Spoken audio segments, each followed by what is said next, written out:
Welcome to Plugged In. I'm Greta Van Susteren, and each week at this time, Plugged In will focus on an aspect of U.S. policy, questioning those who make and shape policy, and you're going to hear various opinions about that policy. And by being plugged in, you will have an opportunity to speak up and get involved. We are live on Facebook at Voice of America, and we want your comments and questions.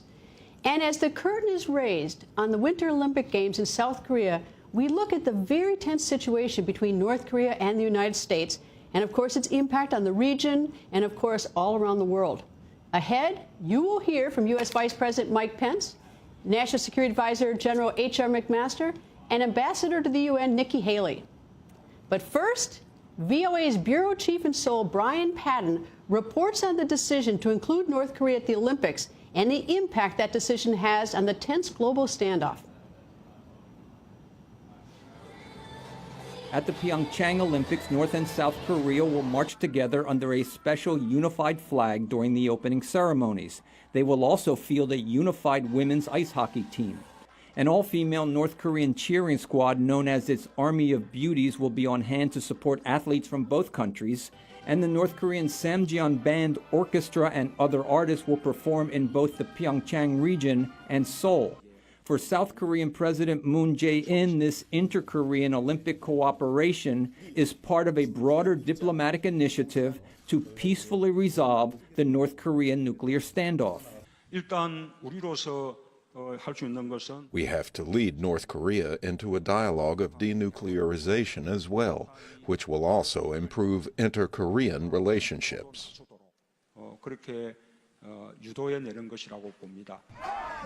However, in South Korea, there is increasing opposition to Moon's Olympic engagement that conservatives see as unilateral concessions to the repressive North.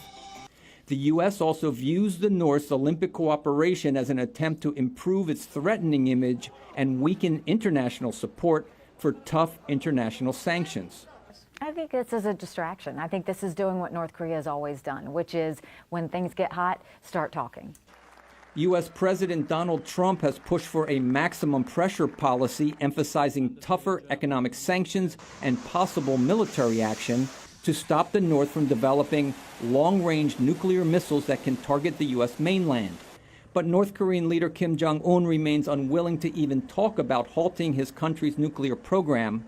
To underscore its defiant stance, North Korea is expected to hold a massive military parade on the day before the Olympics opening ceremony that may show off the long-range missiles it has been testing. President Trump was non-committal when recently asked about the prospects for peace after the Olympics. We're going to find out how it goes, but we think the Olympics will go very nicely, and after that, who knows? We'll find out. We're going to find out pretty soon, I suspect. The U.S. and South Korea have suspended joint military exercises for the Olympics, but indicated they would resume soon after the Games, despite a North Korean demand to further suspend the drills to support improving inter-Korean relations. And there is increasing talk in Washington about launching a bloody-nose limited military strike in response to the next North Korean provocation, despite the risk it could spark a deadly conflict in the region. Brian Padden, VOA News, Seoul. Now, for President Trump, a bloody nose or preemptive strike on North Korea is reported to be among the many options under consideration. And last week, in his first State of the Union speech, Trump highlighted North Korea's human rights abuses, inviting North Korea defector Ji Song-ho to the First Lady's box. While collecting coal to feed his family, Ji had passed out and woke to find a train had run over his limbs. He then used a pair of wooden crutches to flee to China and then on to South Korea. Now fitted with artificial limbs, Ji kept his crutches as a symbol of his journey to freedom. We caught up with Ji on Friday. The North Korean leadership has lied too much to its people. When the Kim Jong-un regime first came to power in late 2011, it promised to solve basic needs in 5 years. 5 years passed since then, but the situation in North Korea has gotten even worse. When North Korea conducted its nuclear test last year, its people had to work hard because Kim Jong-un said their basic needs would be fulfilled after the test. But Kim Jong-un had changed his words a week after he conducted a nuclear test. So people were talking about how could there be a second, third march of hardship with sanctions in full swing? Who would be able to believe such a leader? Those kind of lies will only work once or twice. His grandfather, his father lied. Now a young leader in power is lying. A lot of North Koreans are frustrated now. North Korea sanctions are in full swing right now, and I believe the effects are kicking in within the regime now. For example, fishers who used to earn foreign currency by selling fish to Chinese vessels before cannot do that anymore. Prices are soaring in markets, and people are blaming Kim Jong-un for doing bad politics. DVDs are going into North Korea, and brainwashing its people is not working anymore. North Koreans do not want to hear they are starving because of the United States. They do not want to hear they should kill Americans. What they want now is freedom, the regime leaving them alone and not being monitored. The North Korean regime is taken aback by its people's responses. I think the Kim Jong-un regime will become very unstable if it does not take care of people's basic needs. I believe the Kim Jong-un regime is aware of this as well. North Koreans nowadays are different from before. There is a saying in North Korea that only the cunning, smart, and quick ones have survived. The people who acted like naive rabbits and deer have all starved to death. The quick ones have escaped from North Korea, and people say they have to be like foxes in order to survive. Now, over the past 6 weeks, I interviewed key members of the Trump administration about this growing crisis with North Korea. I asked U.S. Ambassador to the United Nations, Nikki Haley, about the symbolism of North Korea and South Korea walking together under one flag at the Olympics. I think it's good that North Korea and South Korea are talking, but we shouldn't be misled by the fact that just because they've had talks about the Olympics and this is going to happen, that that's going to take away the dangerous side of North Korea. Until they actually stop the ballistic missile testing, until they actually show that they are willing to denuclearize, we have to be very careful. They've done these talks before. That's what stalled it for all these years. We have to make sure that they're about action, and that that action is to completely stop all the nuclear activity that they're doing. Well, apparently it's even going a little further that there's going to be a hockey team jointly between North Korea and South Korea. I think that's fine. I think if they want to do that, that's fine. But it doesn't stop the international pressure from everyone that is telling North Korea to stop. So, you know, they can go and have those regional cooperation on that level, but at the end of the day, we still have nuclear missiles in North Korea that they continue to test and they continue to threaten the United States and the world with. And so we're going to keep that at the forefront. Do you think that this is sort of a divide and conquer, and this is sort of some motive behind Kim Jong-un, that it's not just that he has an interest in the Olympics and sort of unification of the peninsula, that there is some sort of message to the U.S.? Look, just because North and South Korea are holding hands today doesn't mean that that threat has gone away. The United States and the international community is going to keep up the pressure on North Korea to totally disband. Until that time, we're going to wait and make sure there's no activity, no testing. But when that time comes, we will decide at that point. But all the cards are actually in North Korea's hands on how we respond. So if they do the right thing, we're happy to work with them. If they don't, we've got options on the table. Is China helping to ease the tensions with North Korea? We hear more from Ambassador Nikki Haley, along with National Security Advisor H.R. McMaster and Vice President Mike Pence when we come back. Stay plugged in. I'm Jim Malone, and I work the political beat. I cover what drives the political issues in the United States, what voters think, what drives the candidates, how public opinion shifts on one issue or another. It keeps you in touch with the American people and where they want the country to go. It's a great way to get a window on what's happening in the United States. I'm Jim Malone, and my beat is U.S. politics. I'm Jeff Selden, and I work the National Security Beat. National Security Beat is anything that affects the national security of the United States, from counterterrorism to surveillance to even relations with Russia. It's one of the most fascinating beats you can have. It's probably one of the more important beats that you can cover because it touches on so many areas of the world, so many areas of people's day-to-day lives. I'm Jeff Selden, and my beat is national security. Greta Van Susteren. I started working at VOA in 1998. We're originally from former Yugoslavia, so we moved to America right when the war started. In 91, when I came here, in class I would always spend a lot of time doodling. With wall art, graffiti, it opened up the door to exploration for a teenager. But you can definitely come out and do a piece like this, or do a piece like this, and it would be recognized. And you also tell a story through it. I connect art with journalism because it's a story that changes. And it's not just a view, it's not just a personal perspective, it's a story. And it's a story to be told. And that's it.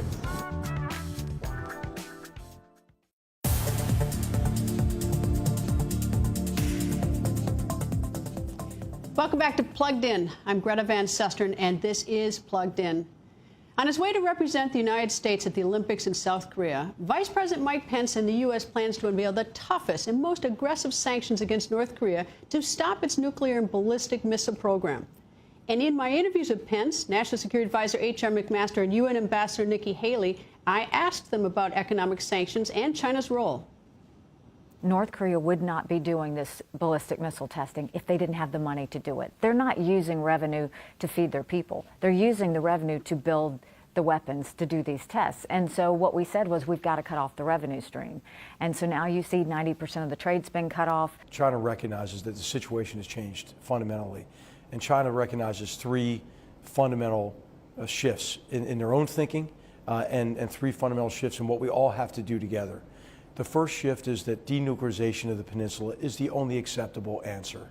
It used to be that you'd hear a lot of talk about freeze for freeze or suspension for suspension. There's a recognition that that's no good anymore because their programs have progressed too far.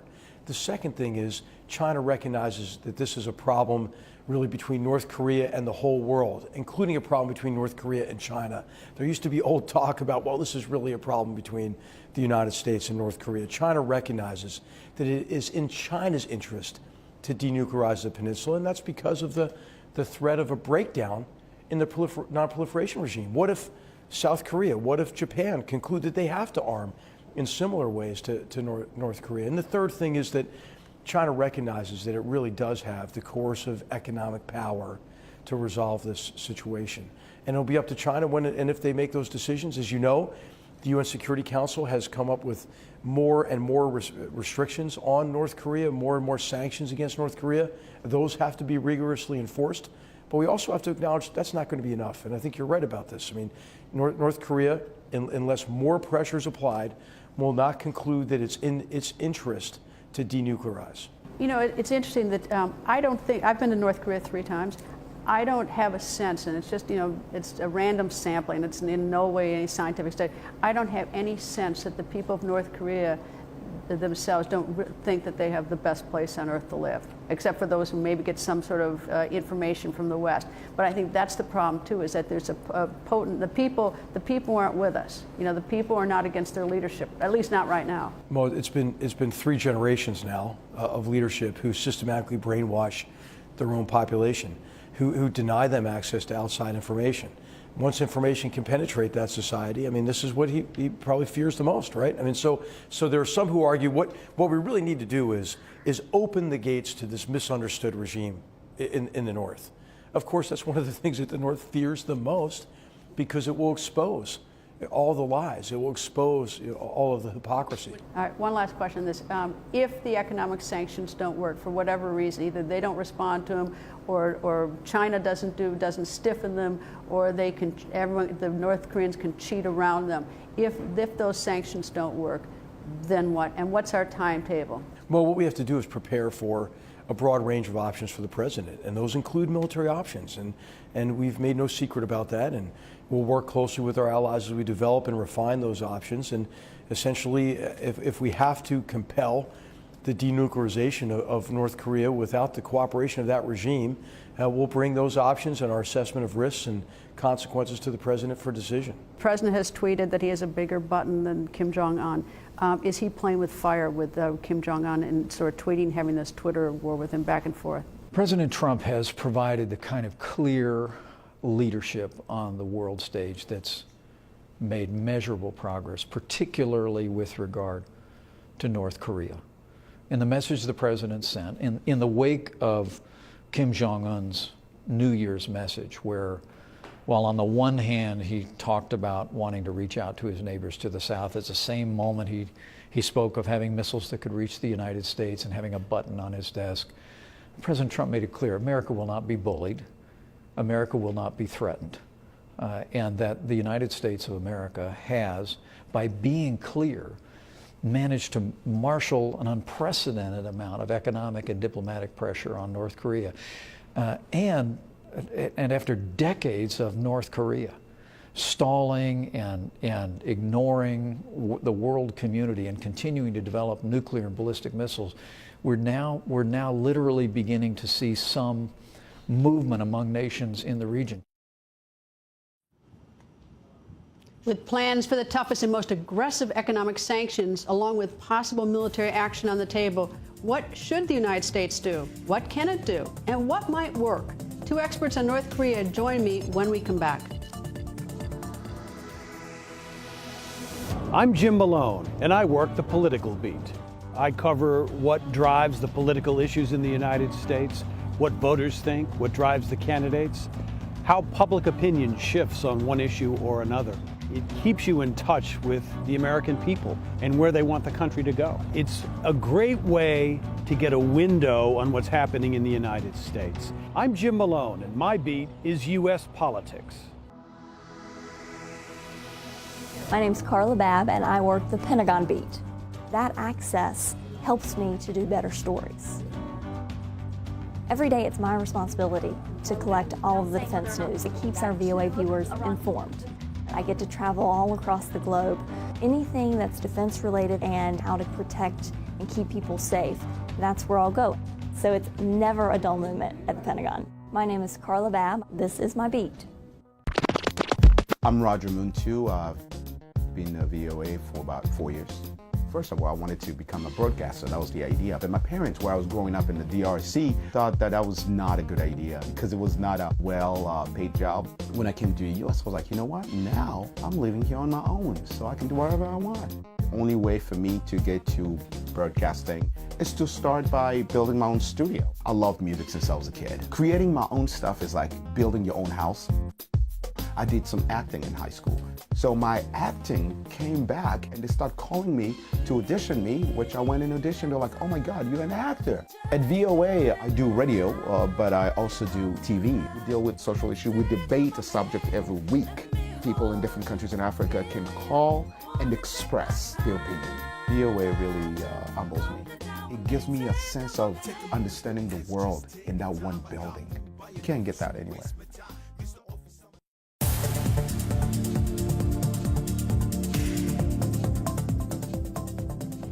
Thank you for staying plugged in. And now I have two guests here to discuss U.S. policy towards North Korea. Sumi Terry is a former CIA analyst who is now a senior fellow and Korea chair at the Center for Strategic and International Studies. Scott Snyder is director of the program on U.S.-Korea policy at the Council on Foreign Relations. He's also the author of the book South Korea at the Crossroads. Thank you both for coming and joining me. Let me go first to you, Sumi. The news says that Vice President Pence, who is in Japan, says now that the U.S. is going to impose, and I assume the world, the toughest and most aggressive economic sanctions ever against North Korea. Haven't we been doing that, and what more can we do? I think there's still plenty more we can do. And I think he's just trying to really show that we are going to stay on this very maximum pressure policy, regardless of North Korea's Olympic outreach to South Korea. We don't want North Korea to hijack this narrative, and we're just going to stay on course. We are, tough sanctions are in place, but there's still plenty more we can do, particularly going after maybe more Chinese and Russian and other third-party entities that do illicit business with North Korea. There's more to do on the secondary boycott arena. Scott, one of the guests, General McMaster, talked about how it's so much in the interest of China that the peninsula be denuclearized. Yet, why hasn't China stepped up harder before now? I think China is concerned about the unintended consequences of pressure on North Korea in terms of generating instability in North Korea. And so that has kept them from being willing to go as far as we would like to see them go. And so increasingly, I think what the U.S. is doing is essentially telling the Chinese, this is the way it's got to be. We have a near and present danger, and China is going to have to fill that gap. And do you think President Xi is now agreeing with that, and that they also have plans to step it up? I think we have some evidence that they are doing better, but I still have doubts about whether they're going to go all the way. All right, well, we're sort of racing against the timeline, though, Sumi, is that while we've been increasing gradually the sanctions, and this has been going on for decades, is the nuclear program in North Korea has been advancing at a rapid pace. They've tested an ICBM missile last summer, and, of course, they've had the hydrogen bomb in the fall. So, I mean, how much time do we have?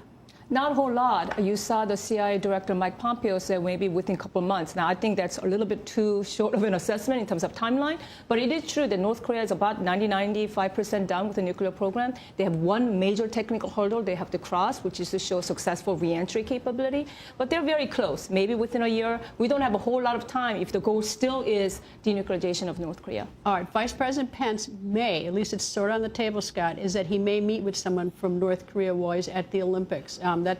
We don't know for sure whether that happened, but your thoughts on that?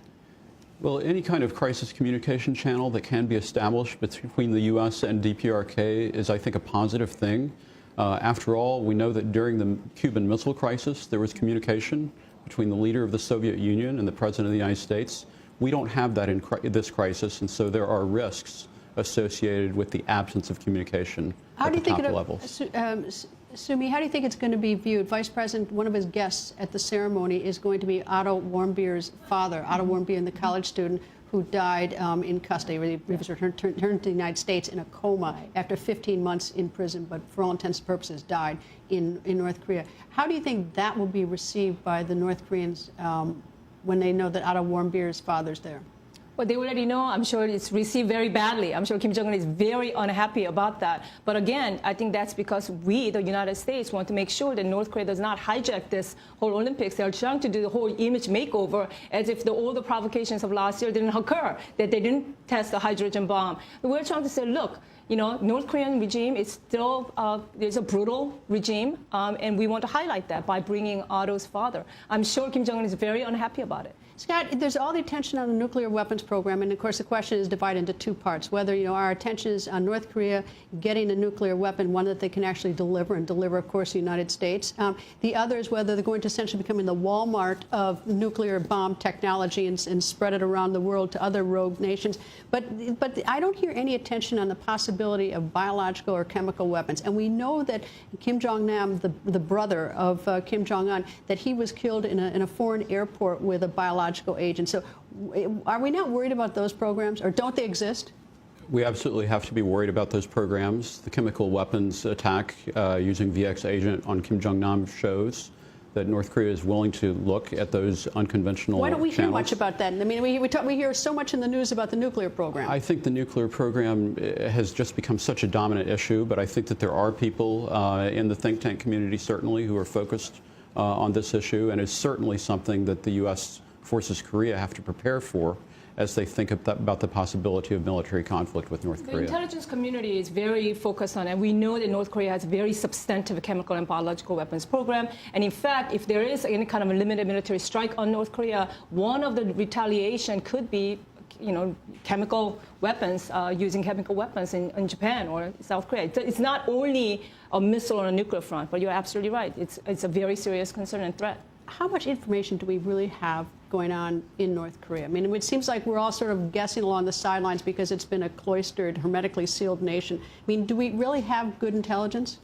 Well, we, in the intelligence community, we call North Korea hardest of hard targets, and that's for a good reason. And what's particularly hard to get at is regime intentions. There's capabilities, there's intentions, there's resolve. How do we know what Kim Jong-un is really thinking? What's his intention and what's his resolve? That's really hard to get at, and because we cannot really run we can run spies in North Korea. I mean, it's very hard to do, right? It's one of the most closed society in the whole world. Scott, do you anticipate that this is going to end up in a nuclear action of some sort? I mean, bloody noses seems like just one strategic strike that the president has threatened, but is this going to get worse?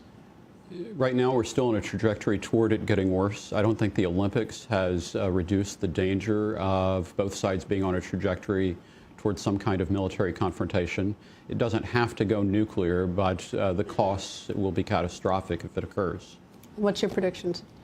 I do think that we have a little bit of a thaw, and it's going to take us until March 18th, right? That's when the joint military exercises, we have suspended it till end of the Paralympics. But again, at end of March, early April, when we resume joint military exercises, I think the tension will be back where we were last year. Representing the North Koreans is going to be Kim Jong-un's sister, which is she's an important person. Why isn't he going?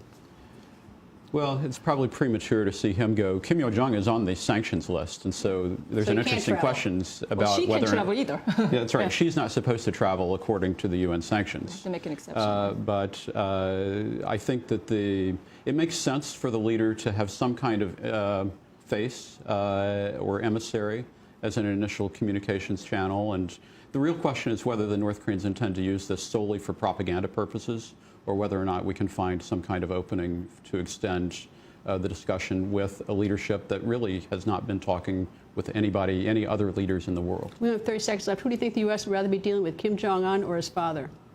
His father, 100%, Kim Jong-il. There was a certain predictability to Kim Jong-il. I mean, I thought I would never say this, but Kim Jong-un turned out to be more brutal, more ruthless, and I mean, he conducted 90 missile tests and 4 nuclear tests in 6.5 years, or a little bit over 6 years. You agree, Scott? No, that's right. There was a predictability and a pattern to Kim Jong-il that we have not yet been able to find with Kim Jong-un. And of course, we don't even see him much. We don't know much about him. He's the mystery, and we have this blackout there. That's right. No channels. It's just incredible. Anyway, thank you both. We're going to have to leave it right here. I'd like to thank my guests, Sumi Terry from the Center for Strategic and International Studies and Scott Snyder from the Council on Foreign Relations. Now, before we go, a reminder that there are 3 Americans being detained in North Korea right now. The family of one of them, Tony Kim, has taken to YouTube to appeal for help getting him released. There has been no contact with him or any of the other Americans since last June. His son is using the hashtag USA3 to try to raise awareness through social media. You can find the video on YouTube. All you have to do is search for Free USA3. That's all the time we have for today. Stay plugged in by liking us on Facebook at Voice of America. You can also like my Facebook page at facebook.com/Greta. And of course, follow me at Twitter, @Greta. Thank you for being plugged in.